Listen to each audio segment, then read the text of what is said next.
Chapter 5 Silver Dollars and Wooden Nickels. The back door swings open, and my brother, Travis, is there, smelling like grease, looking like he rolled in it, and instantly I feel better.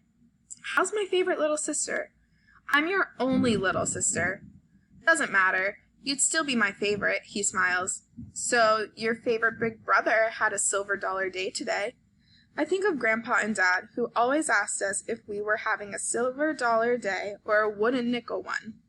Travis is doing that thing where he wiggles his fingers in the air and asks his daily question. What are these?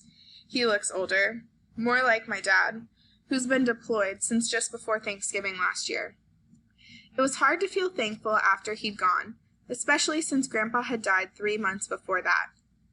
The hands of a genius, I say. Correctamundo. Do you realize you come home every day and ask me to compliment you?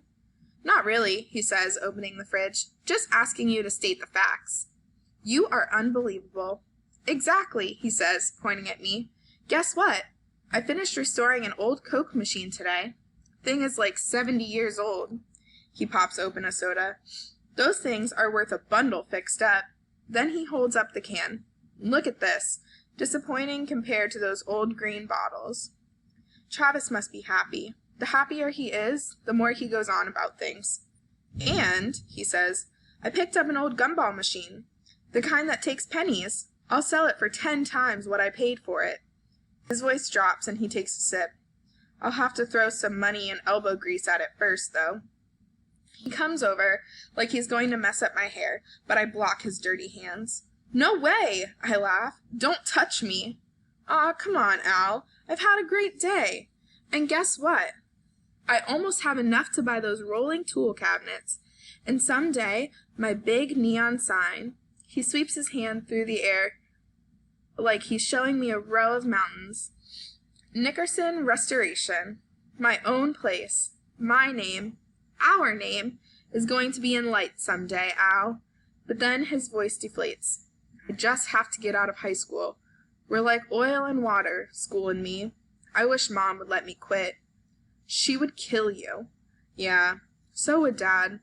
And being dead won't be good for my business, he smiles. Won't be long, though. I'm learning a ton at the garage. The boss is letting me do all kinds of different stuff. I smile. I'm going to buy a car soon, too. A classic. And a V6 at least. And then he's off, and I can still smell the grease after he's gone. I'm glad he had a silver dollar day. When my mom finally gets home, I've already microwaved my dinner, and I'm watching TV while I sketch pictures of a pet llama named Butch Cassidy.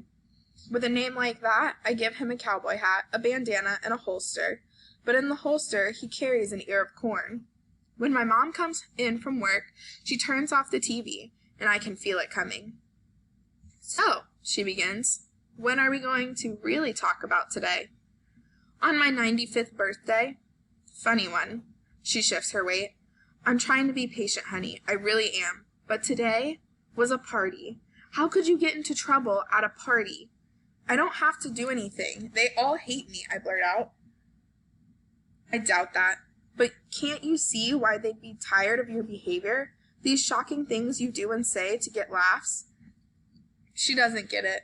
Being funny when you don't mean to be is terrible. Having to laugh at yourself along with everyone else is humiliating.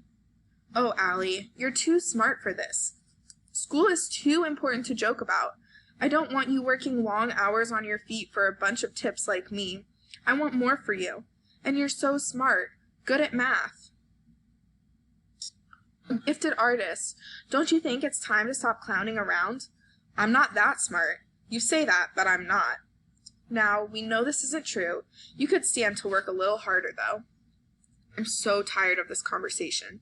We've had it 100 times, even though my 3rd grade teacher told her that I might just be slow, that my mom shouldn't expect too much of me. My mom's eyes got all wide and shiny when she heard that, and I felt sad and embarrassed for her having to be my mom. But my mother's never bought what the teacher said. I sometimes wish she would, but most times I'm grateful that she hasn't. She bends over to look me dead in the eyes. I know that moving as much as we have has been hard for you. And I know I work all the time and can't keep tabs on your schoolwork. It has made it hard for you to keep up with some subjects, and I understand that. I really do. But you're going to have to make more effort, Allie. Things worth having are worth working for. I'll do better, I tell her. I used to say this and mean it. Now it feels like I'm just making up one of my stories. Her smile is sad. Okay then. She kisses the top of my head. Can I turn the TV back on now? She unties her apron as she stares. Did you take your bath yet? No, I sigh. The tiredness in her voice says there's no use arguing. I trudge towards the hallway. By the way, I don't want to hear you say that people hate you, she calls out. How could anyone on earth possibly hate you? I wish she could understand my world, but it would be like trying to explain to a whale what it's like to live in the forest.